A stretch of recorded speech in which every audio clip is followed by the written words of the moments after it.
Ողջույն, այսօր կխոսենք օրինակ հնարավոր է արդյոք տվյալ տիպի թիթեղային ռեկուպերատորը օգտագործել կալյանի և ծխախոտ օգտագործվող տարածքներում։ Դրա համար մենք Archicheck AI ծրագրում խորհրդատու հաշվարկներ և հարցեր տիրույթում լրացնում ենք հետևյալ պրոմպտը, հետևյալ բաժնում։ Սա կարող ենք նաև որպես շաբլոն պատրաստել մեր համար այստեղ դնելով։ Այս հատվածը կարող է լինել որպես վերնագիր մեր մոտ։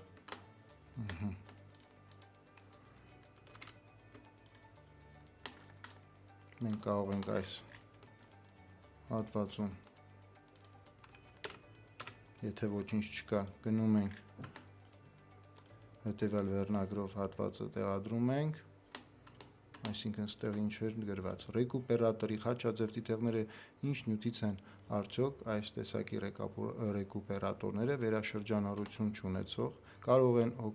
օգտագործել կալյանի և ծխախոտ ծխողների տարածքում։ Մեր նպատակն է հասկանալու, թե կարող ենք այն կիրառել, թե ոչ։ Այստեղ գրում ենք օրինակ ինչ-որ անուն, պայմանական ծխախոտ օգտագործվող տարածք։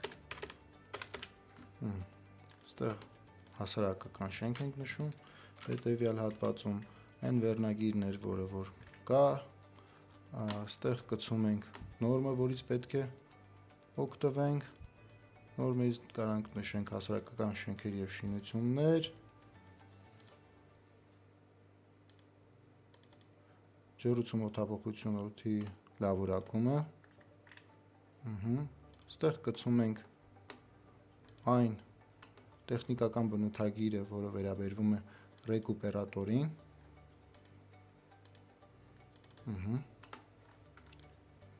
և սեղմում ենք կատարել կոճակը։ Սպասելով մի քանի րոպե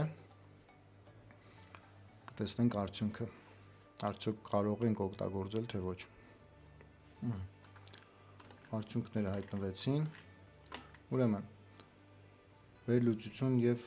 պատասխան։ Ռեկուպերատորի նյութը ըստ տեխնիկական անձնագրի Edge 3 սարքավորման մեջ օգտագործվում է հատուկ թաղանթային նյութ (membrane), որն ունի բարձր ջերմահաղորդականություն և խոնավության փոխանցման հատկություն։ Այն բնութագրվում է որպես փոքր չափսի թաղանթային անցքերով կառուցվածք, որը թույլ է տալիս ջրի մոլեկուլների անցումը, բայց սահմանափակում է ավելի մեծ մոլեկուլների ներթափանցումը։ Կիրառումը կալյանի և ծխախոտի գոտիներում արգելվում է, չնայած արտադրողի պնդմանը, որ թաղանթը թույլ չի տալիս մեծ մոլեկուլների անցումը, ՀՀ շինական նորմերի հետևյալ կետի արգելվում է օդի վերաշրջանառությունը կամ խաչաձև աղտոտումը այն սենքերից, որտեղ առկա են սուր արտահայտված տհաճ հոտեր։ Բացի այդ, ծխախոտի ծխի դեպքում պահանջվում է օդի ավելի մեծ քանակություն, քան սարքի նվազագույն բնութագրերն են։ Ուրեմն մենք գնանք տեխնիկական բնութագրի 3-րդ էջը, հասկանանք ինչ է ասվում։ 3-րդ էջում այստեղ այս ամենը կարդալով, ուսումնասիրելով հասկանում ենք, որ կա նմանատիպ խնդիր, որ մոլեկուլները կարող են անցնել տհաճ հոտեր, խոնավություն, որը հակասում է նորմերին։ Հիմա գնում ենք նորմի կետը համապատասխան։ Սա վերցնենք, որ հեշտությամբ գտնենք կետը։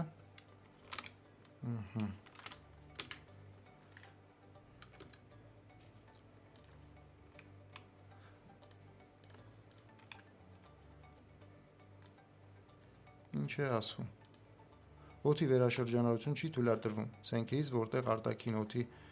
առավելագույն ծախսը որոշվում է 1-2 դասերի վտանգավորության անջատվող վնասակար նյութերի զանգվածով, սենքերից, որտեղ օդում հիվանդացի մանրէների եւ սնկերի կոնցենտրացիաները գերազանցում են սահմանված սանիտարական նորմերին կամ որոնցում կան սուր արտահայտված տհաճ հոտեր, մեր դեպքում կա այդ խնդիրը տհաճ հոտերը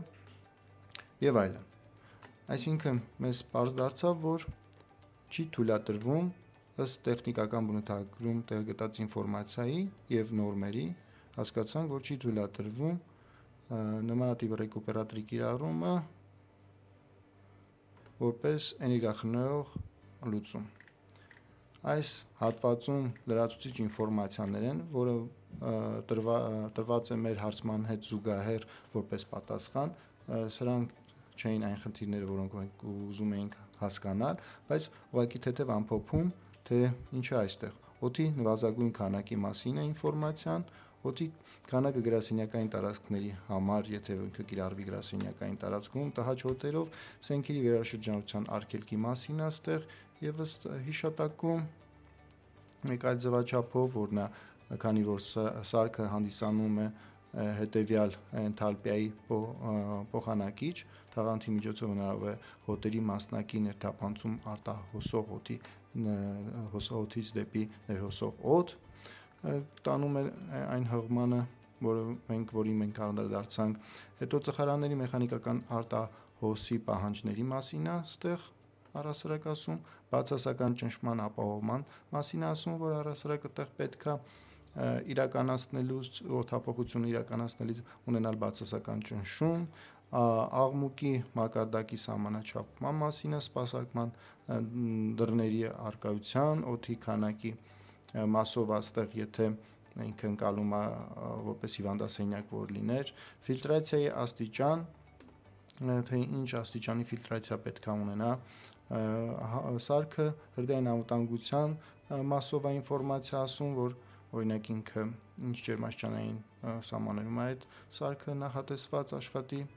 ու ստեղ առհասարակ ինչ է ասում եզրակացություն հաջորդ քայլերը ներկայացված էսին սերիայի ռեկուպերատորները չեն կարող օգտագործվել կալյանի կամ ծխախոտի ծխի գոտիներում, քանի որ դրանց տեխնիկական հնարավորություններն օդականակ եւ հոտերի մեկուսացում չեն համապատասխանում ՀՀ շինարական նորմերին, խորհուրդ է տրվում նախագծել առանձնացված արտահոս համակարգ առանց վերաշրջանառության եւ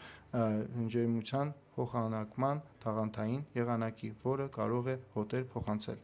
Ինչու է վերաշրջանառություն ինքը որպես ընկալում այդ process-ում, որովհետեւ ինքը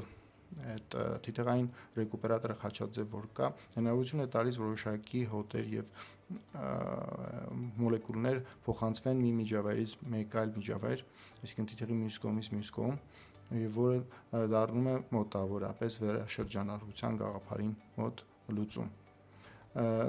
Որպես հուշում կարող եք նմանատիպ տարածքների համար օգտագործել առհասարակ ռեկուպերատորներ, որոնք որ իրարից անջատ են, օրինակ ջուր ռեկուպերատորներ, այսինքն ջերմափոխանակիչներ են երկու, որոնք որ իրար կցված են, միացված են պոմպով, առանձին լրիվ անջատ օդատարներով, որը կբերի ձեր մոտ էներգախնայողության եւ խնդրի լուծման առանց որևէ վտանգի։ Շնորհակալություն ուշադրության համար, հաջորդ անգամներում կքննարկենք մեկ այլ լուծումներ արչիչեկայի գործիքով, հասկանալու համար, թե այս կամ այն խնդիրը լուծելու համար որքանով այն համապատասխանում նորմերին։ Շնորհակալություն, ցտեսություն։